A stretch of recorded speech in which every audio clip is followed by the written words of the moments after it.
ಚಂದಾವರ ಸೀಮೆಯ ಶ್ರೀ ಹನುಮದೇವರ ಮೂಲಮೂರ್ತಿಯ ಪ್ರತಿಷ್ಠಾ ಮಹೋತ್ಸವ ವಿಜೃಂಭಣೆಯಿಂದ ಸಂಪನ್ನಗೊಂಡಿತು.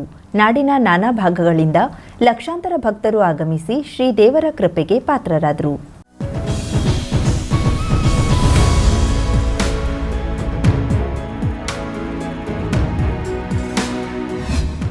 ನಾಡಿನ ಲಕ್ಷಾಂತರ ಭಕ್ತರ ಕಣ್ತುಂಬಿದ ಚಂದಾವರ ಹನುಮ ಮೂರ್ತಿ ಪ್ರತಿಷ್ಠಾಪನೆಗೆ ಹರಿದು ಬಂದ ಭಕ್ತ ಸಾಗರ. 3 ದಿನಗಳು ಅದ್ದೂರಿಯಾಗಿ ನಡೆದ ಕುಮಟಾ ಚಂದಾವರ ಸೀಮೆಯ ಶ್ರೀ ಹನುಮಂತ ದೇವರ ಮೂಲಮೂರ್ತಿಯ ಪ್ರತಿಷ್ಠಾ ಮಹೋತ್ಸವದ ಕೊನೆಯ ದಿನವಾದ ಸೋಮವಾರ ಭಕ್ತ ಸಾಗರದ ನಡುವೆ ಅತ್ಯಂತ ವಿಜೃಂಭಣೆಯಿಂದ ನಡೆಯಿತು. ಬೆಳಿಗ್ಗೆಯಿಂದ ದೇವಸ್ಥಾನಕ್ಕೆ ಭಕ್ತರ ಸಾಗರವೇ ಹರಿದು ಬಂದಿದ್ದು ಹನುಮನ ಮೂಲಮೂರ್ತಿಯ ದರ್ಶನ ಪಡೆದು ಕೃತಾರ್ಥರಾದರು. ಬೆಳಿಗ್ಗೆಯಿಂದಲೇ ಸರದಿ ಸಾಲಿನಲ್ಲಿ ಸಾಗಿದ ಭಕ್ತರು ವಿವಿಧ ಪೂಜಾ ಸೇವೆಯನ್ನ ಸಲ್ಲಿಸಿದ್ರು. ಅವಶಿಷ್ಟ ಹೋಮಗಳು, ಕುಂಭಾಭಿಷೇಕ, ಕೌತುಕ ವಿಸರ್ಜನೆ, ಪೂರ್ಣಾಹುತಿ, ಧ್ವಜಾರೋಹಣ ಮತ್ತು ಬ್ರಹ್ಮಕಲಶಾಭಿಷೇಕ ನಡೆಯಿತು. 3 ದಿನಗಳ ಕಾಲ ಪ್ರಸಾದ ಭೋಜನ ಸ್ವೀಕರಿಸಿದ ಭಕ್ತಗಣ.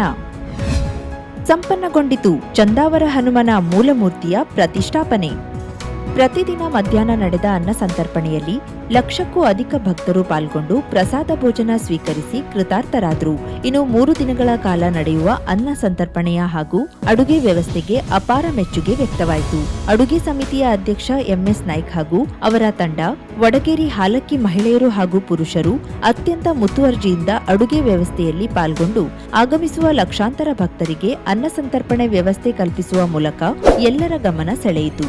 ಈ ವೇಳೆ ಶಾಸಕ ದಿನಕರ್ ಶೆಟ್ಟಿ ಸೇರಿ ಅನೇಕರು ಮೆಚ್ಚುಗೆಯನ್ನ ವ್ಯಕ್ತಪಡಿಸಿದ್ದು, ಸೋಮವಾರ ಶಾಸಕ ದಿನಕರ್ ಶೆಟ್ಟಿ ಅವರು ಸಹ ಅನ್ನ ಸಂತರ್ಪಣೆಯಲ್ಲಿ ಕೈಜೋಡಿಸುವ ಮೂಲಕ ಭಕ್ತಿ ಮೆರೆದರು. ಒಟ್ಟಾರೆಯಾಗಿ ಚಂದಾವರ ಸೀಮೆಯ ಶ್ರೀ ಹನುಮಂತ ದೇವರ ಮೂಲಮೂರ್ತಿಯ ಪ್ರತಿಷ್ಠಾಪನಾ ಕಾರ್ಯ ಬಹಳ ಯಶಸ್ವಿಯಾಗಿ ಸಂಪನ್ನಗೊಂಡಿತು.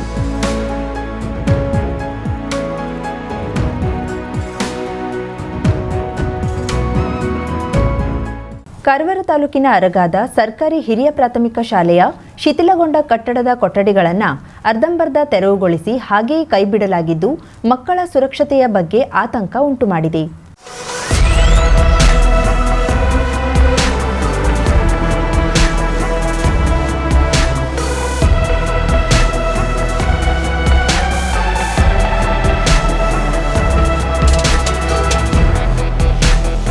ಸುಮಾರು 60 ವರ್ಷಗಳ ಹಳೆಯದಾದ ಶಾಲಾ ಕಟ್ಟಡವನ್ನ ಕಳೆದ ವರ್ಷ ಲೋಕೋಪಯೋಗಿ ಇಲಾಖೆ ಗುಣಮಟ್ಟ ಪರಿಶೀಲನೆ ನಡೆಸಿ ಕಟ್ಟಡದ 4 ಕೊಠಡಿಗಳನ್ನ ಶಿಥಿಲಗೊಂಡ ಕಾರಣಕ್ಕೆ ತೆರವುಗೊಳಿಸಲು ಶಿಕ್ಷಣ ಇಲಾಖೆಗೆ ಮೌಲ್ಯಮಾಪನ ವರದಿ ನೀಡಿತ್ತು.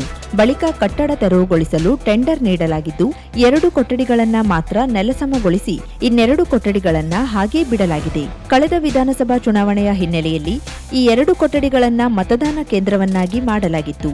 ಹೀಗಾಗಿ ಈ 2 ಕೊಠಡಿಗಳನ್ನ ಕಂದಾಯ ಇಲಾಖೆಯ ಅಧೀನದಲ್ಲಿದ್ದರಿಂದ ತಹಶೀಲ್ದಾರ್ ಈ ಕಟ್ಟಡವನ್ನ ನೆಲಸಮಗೊಳಿಸಲು ಅವಕಾಶ ನೀಡದೆ ಅನುಮತಿ ಕೋರಿ ಜಿಲ್ಲಾಧಿಕಾರಿಗೆ ಪತ್ರ ಬರೆದಿದ್ರು. ಇನ್ನು ತೆರವಿನ ಗೋಜಿಗೆ ಹೋಗದೆ ಕಂದಾಯ ಇಲಾಖೆ ಮಕ್ಕಳ ಪ್ರಾಣದ ಜೊತೆ ಚೆಲ್ಲಾಟವಾಡುತ್ತಿದೆ. ಈ ಕಟ್ಟಡದ ಆಸುಪಾಸಿನಿಂದಲೇ ವಿದ್ಯಾರ್ಥಿಗಳು ತರಗತಿ ಕೊಠಡಿಗಳಿಗೆ ತೆರಳಬೇಕು. ಅಲ್ಲದೆ ಈ ಸುತ್ತಮುತ್ತಲಿನ ಸ್ಥಳವೇ ಮಕ್ಕಳಿಗೆ ಆಟವಾಡುವ ಪ್ರದೇಶವಾಗಿದೆ.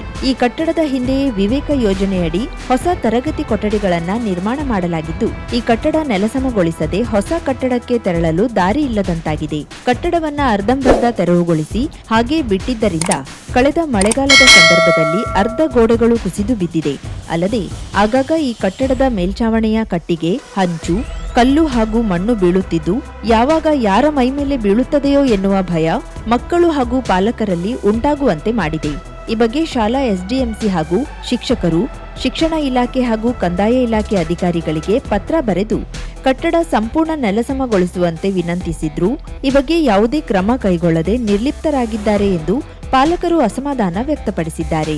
2 ಕೊಠಡಿಗಳು ಶಿಥಿಲಗೊಂಡು ಗೋಡೆ ಉರುಳುತ್ತಿರುವುದು ಗಮನಕ್ಕೆ ಇದೆ. ಆದರೆ ಇದು ಕಂದಾಯ ಇಲಾಖೆ ಅಧೀನದಲ್ಲಿದೆ. ಕಳೆದ 1 ವರ್ಷದಿಂದ ಕಟ್ಟಡ ತೆರವಿಗೆ ಅವಕಾಶ ನೀಡುವಂತೆ ತಹಶೀಲ್ದಾರ್ ಬಳಿ ಕೇಳಿಕೊಳ್ಳುತ್ತಿದ್ದೇವೆ. ಆದರೆ ಚುನಾವಣಾ ಬೂತ್ ಎಂಬ ಕಾರಣಕ್ಕೆ ಅವಕಾಶ ನೀಡುತ್ತಿಲ್ಲ ಎನ್ನುತ್ತಾರೆ ಕ್ಷೇತ್ರ ಶಿಕ್ಷಣಾಧಿಕಾರಿ ಚಂದ್ರಹಾಸ್ ರಾಯ್ಕರ್. ಬಹಳ ಹಳೆಯ ಶಾಲಾ ಕಟ್ಟಡವಾಗಿದ್ದು ಅತ್ಯಂತ ಅಪಾಯಕಾರಿ ಸ್ಥಿತಿಯಲ್ಲಿದೆ. ಸಂಬಂಧಪಟ್ಟ ಎಲ್ಲಾ ಅಧಿಕಾರಿಗಳ ಗಮನಕ್ಕೆ ತರಲಾಗಿದೆ. ಆದರೆ ಯಾವುದೇ ಪ್ರಯೋಜನವಾಗಿಲ್ಲ. ಆದಷ್ಟು ಬೇಗ ಸೂಕ್ತ ಕ್ರಮ ಕೈಗೊಂಡು ಆಗುವ ಅನಾಹುತವನ್ನ ತಪ್ಪಿಸಬೇಕಾಗಿದೆ. ನಮ್ಮದು ಹಳೆಯ ಶಾಲಾ ಕಟ್ಟಡ ಶಿಥಿಲಾವಸ್ಥೆಯಲ್ಲಿದೆ. ಇದು ಎಲ್ಲ ಇಲಾಖೆಯವರಿಗೂ ನಾವು ಗಮನಕ್ಕೆ ತಂದಿದ್ದೇವೆ. ಆದರೆ ಯಾವುದೇ ಇಲಾಖೆಯವರು ಇನ್ನೂ ತನಕ ಅದನ್ನು ಸರಿಪಡಿಸಲಿಲ್ಲ. ಇದು ಬಹಳ ಡೇಂಜರಸ್ ಪೊಸಿಷನ್ದಲ್ಲಿದೆ. ಯಾಕಂದರೆ ಮಕ್ಕಳು ಎಲ್ಲರೂ ಅಲ್ಲಿ ತಿರುಗಾಡ್ತಾರೆ, ಆಟ ಆಡ್ತಾರೆ. ಯಾವುದೇ ಸಂದರ್ಭದಲ್ಲಿ ಬಿದ್ದೋಗುವ ಚಾನ್ಸಸ್ ಇದೆ. ಅವರಿಗೆ ಅಪಾಯ ಬೀಳ್ತಾನೇ ಇದೆ. ಅದರಲ್ಲಿ ಸಹ ಸುಮಾರು 1 ವರ್ಷದ ಸಮೀಪ ಬಂತು. ಎಲ್ಲ ಇಲಾಖೆ ತೋರಿಸಿದ್ರು ಯಾವುದೇ ಕ್ರಮ ಕೈಗೊಂಡಿಲ್ಲ. ಅದ್ರ ಬಗ್ಗೆ ಆದಷ್ಟು ಬೇಗ ಆದಷ್ಟು ಶೀಘ್ರದಲ್ಲಿ ಕ್ರಮ ಕೈಗೊಂಡು ಆಗುವ ಅನಾಹುತವನ್ನು ಅವರು ತಪ್ಪಿಸಬೇಕಾಗಿ ನಾವೆಲ್ಲ ಇಲಾಖೆಯಲ್ಲಿ ಕೇಳ್ಕೊಳ್ತಾ ಇದ್ದೇವೆ. ಮಳೆಗಾಲದಲ್ಲಿ ಮಳೆ ನೀರು ತುಂಬಿದಾಗ ವರ್ಗಾದ ಬಹಳ ಇಂಪಾರ್ಟೆಂಟ್ ಆದ ಚಂಡ್ಯಾದಲ್ಲಿ ವರ್ಗಾದಲ್ಲಿ ಇಲ್ಲೇ ಗಂಜಿ ಕೇಂದ್ರವನ್ನ ವ್ಯವಸ್ಥೆ ಮಾಡ್ತಾರೆ. ಪ್ರತಿಯೊಂದಕ್ಕೂ ಈ ಶಾಲೆನೇ ಅವಲಂಬಿಸಿದ್ದಾರೆ. ಆದಷ್ಟು ಬೇಗ ಅವರು ಇಲಾಖೆಯವರು ಕ್ರಮ ಕೈಗೊಳ್ಳಬೇಕಾಗಿ ಶಾಲಾ SDMC ವತಿಯಿಂದ ಕೇಳ್ಕೊಳ್ತಾ ಇದ್ದೇವೆ. ಗೋಕರ್ಣ ಗಂಗಾವಳಿ ಉರ್ದು ಹಾಗೂ ಇಂಗ್ಲಿಷ್ ಮಾಧ್ಯಮ ಸರ್ಕಾರಿ ಹಿರಿಯ ಪ್ರಾಥಮಿಕ ಶಾಲೆ ಕಟ್ಟಡ ಕುಸಿಯುವ ಹಂತಕ್ಕೆ ತಲುಪಿದ್ದು ಮಕ್ಕಳು ಜೀವಾಪಾಯದಲ್ಲಿ ಪಾಠ ಕೇಳುತ್ತಿದ್ದಾರೆ. ತಕ್ಷಣ ಈ ಬಗ್ಗೆ ಕ್ರಮ ಕೈಗೊಳ್ಳುವಂತೆ ಸಾರ್ವಜನಿಕರು ಆಗ್ರಹಿಸಿದ್ದಾರೆ.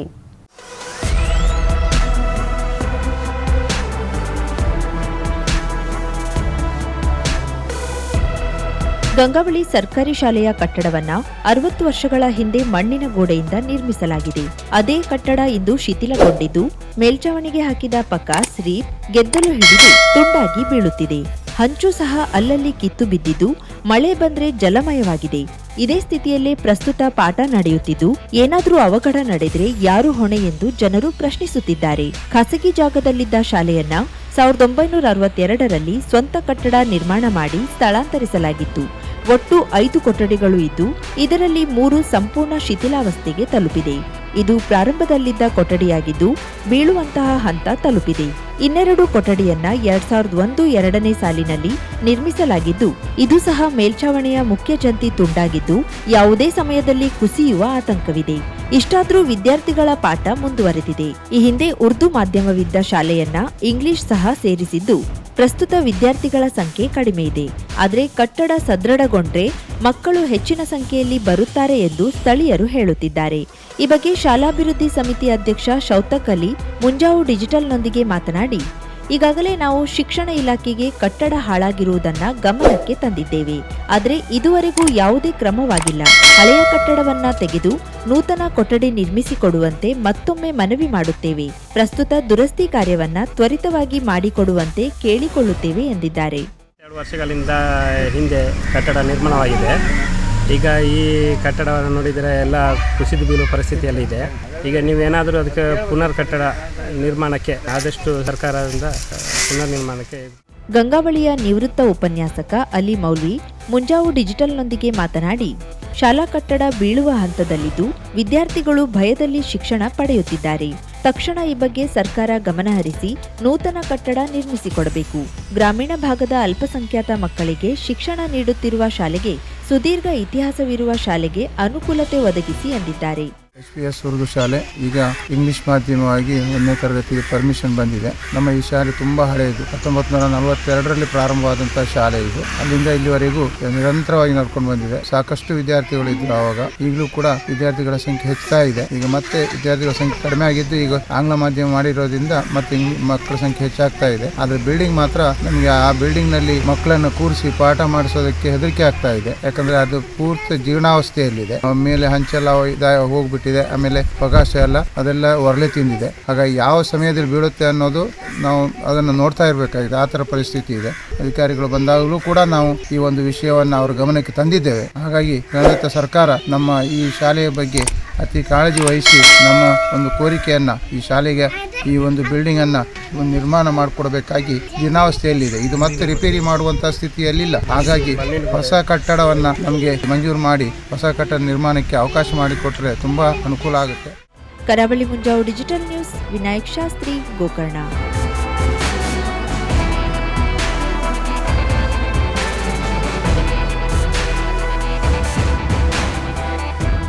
ಗೋಕರ್ಣದ ರಸ್ತೆ ಸಾರಿಗೆ ಸಂಸ್ಥೆ ಬಸ್ ನಿಲ್ದಾಣದಲ್ಲಿ ವಿವಿಧ ಕಡೆ ಬಸ್ ತೆರಳುವ ಮಾಹಿತಿಯುಳ್ಳ ವೇಳಾಪಟ್ಟಿ ಇಲ್ಲದೆ ಪ್ರಯಾಣಿಕರು ತೊಂದರೆ ಅನುಭವಿಸುತ್ತಿದ್ದು ಇದನ್ನು ಸರಿಪಡಿಸುವಂತೆ ಸಾರ್ವಜನಿಕರು ಆಗ್ರಹಿಸಿದ್ದಾರೆ.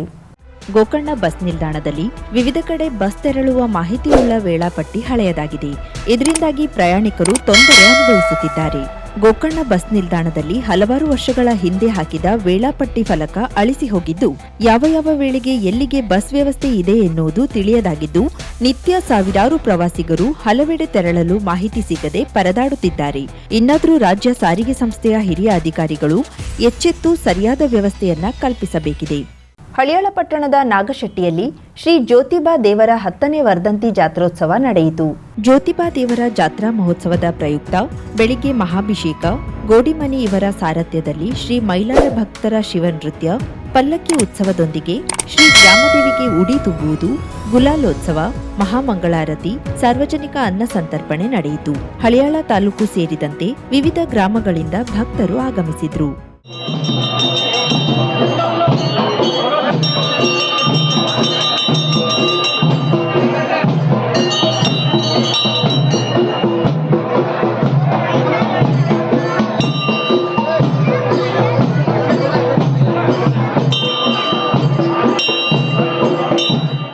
ಶುಭಾರಂಭಗೊಂಡಿದೆ.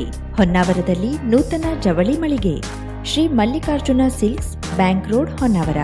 ಪರಂಪರೆಯ ಸಾಂಪ್ರದಾಯಿಕ ಉಡುಪು, ಹೊಸ ತಲೆಮಾರಿನ ಯುವಕ ಯುವತಿಯರ ಮನಸೆಳೆಯುವ ವಿನ್ಯಾಸದ, ವಿದ್ಯಾರ್ಥಿನಿಯರ ಹಾಗೂ ಚಿಣ್ಣರಿಂದ ಎಲ್ಲಾ ವಯೋಮಾನದವರ ಮನ ಮೆಚ್ಚುವ ನವನವೀನ ಶೈಲಿಯ ವಿಶ್ವಪ್ರಸಿದ್ಧ ಕಂಪನಿಗಳ ಉತ್ಕೃಷ್ಟ ಗುಣಮಟ್ಟದ ವಸ್ತ್ರ ವಿನ್ಯಾಸಗಳ ರೆಡಿಮೇಡ್ ಬಟ್ಟೆಗಳನ್ನ ಇದೀಗ ಬೃಹತ್ ಮಳಿಗೆಯಲ್ಲಿ ಕೈಗೆಟುಕುವ ದರದಲ್ಲಿ ಲಭ್ಯ.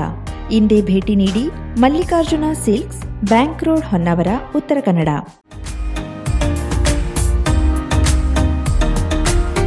ಮಿಲನ್ ಎಂಟರ್ಪ್ರೈಸಸ್ ಬೃಹತ್ ಎಲೆಕ್ಟ್ರಾನಿಕ್ ಹಾಗೂ ಫರ್ನಿಚರ್ ಮಳಿಗೆ. ಉತ್ತರ ಕನ್ನಡ ಜಿಲ್ಲೆಯಲ್ಲೇ ಅತಿ ಹೆಚ್ಚು ಮಳಿಗೆಗಳನ್ನ ಹೊಂದಿರುವ, ಅತಿ ಹೆಚ್ಚು ಸಂತೃಪ್ತ ಗ್ರಾಹಕರನ್ನ ಹೊಂದಿರುವ ಮೂಲಕ ಹೆಗ್ಗಳಿಕೆಗೆ ಪಾತ್ರವಾಗಿರುವ ಏಕೈಕ ಸಂಸ್ಥೆ ಮಿಲನ್ ಎಂಟರ್ಪ್ರೈಸಸ್. ನಮ್ಮ ಮಳಿಗೆಗಳಲ್ಲಿ ಪ್ರಸಿದ್ಧ ಕಂಪನಿಗಳ electronic refrigerator, washing machine, LED TV, ಎಸಿಗಳು ಲಭ್ಯ.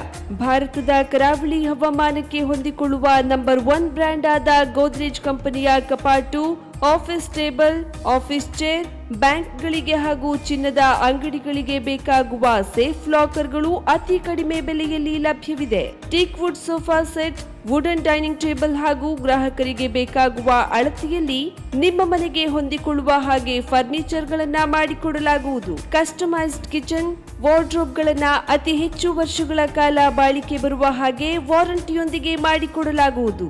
ನಮ್ಮಲ್ಲಿ ಡ್ಯೂರಾಫ್ಲೆಕ್ಸ್, ಗೋದ್ರೇಜ್ ಕಂಪನಿಯ memory foam mattress, orthopedic mattress, spring ಮ್ಯಾಟ್ರೆಸ್ಗಳು ಕಡಿಮೆ ಬೆಲೆಯಲ್ಲಿ ಲಭ್ಯ.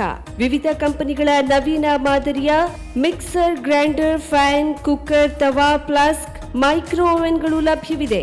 0% ಬಡ್ಡಿಯೊಂದಿಗೆ ಸ್ಥಳದಲ್ಲಿಯೇ ಬಜಾಜ್ ಫೈನಾನ್ಸ್ ನಿಂದ ಸಾಲ ಸೌಲಭ್ಯವಿದೆ. ಮಿಲನ್ ಎಂಟರ್ಪ್ರೈಸಸ್ ನಲ್ಲಿ ಖರೀದಿ ಮಾಡುವ ಗ್ರಾಹಕರಿಗೆ ಡಿಸ್ಕೌಂಟ್ ಮತ್ತು ಗಿಫ್ಟ್ ಜೊತೆಗೆ ಪ್ರತಿ 2,000 ರೂಪಾಯಿಗಳ ಖರೀದಿಗೆ ಒಂದು ಬಂಪರ್ ಲಕ್ಕಿ ಡ್ರಾ ಕೂಪನ್ ನೀಡಲಾಗುವುದು. ಈ ಲಕ್ಕಿ ಡ್ರಾನಲ್ಲಿ 7 ಲಕ್ಷದವರೆಗೆ ಬಹುಮಾನ ಗೆಲ್ಲುವ ಅವಕಾಶ ನಿಮ್ಮದಾಗಿರುತ್ತದೆ. ಲಕ್ಕಿ ಡ್ರಾದಲ್ಲಿ 1 ಕಾರ್, 2 ಬೈಕ್ ಮತ್ತು ರೆಫ್ರಿಜರೇಟರ್, ವಾಷಿಂಗ್ ಮಷೀನ್ ಸೇರಿದಂತೆ 30 ಲಕ್ಕಿ ಗ್ರಾಹಕರಿಗೆ ಬಹುಮಾನ ಗೆಲ್ಲುವ ಅವಕಾಶ. ಗ್ರಾಹಕರ ಸಂತೃಪ್ತಿಗೆ ನಮ್ಮ ಮೊದಲ ಆದ್ಯತೆ ಎನ್ನುವುದು ಮಿಲನ್ ಎಂಟರ್ಪ್ರೈಸಸ್ನ ವಾಕ್ಯ.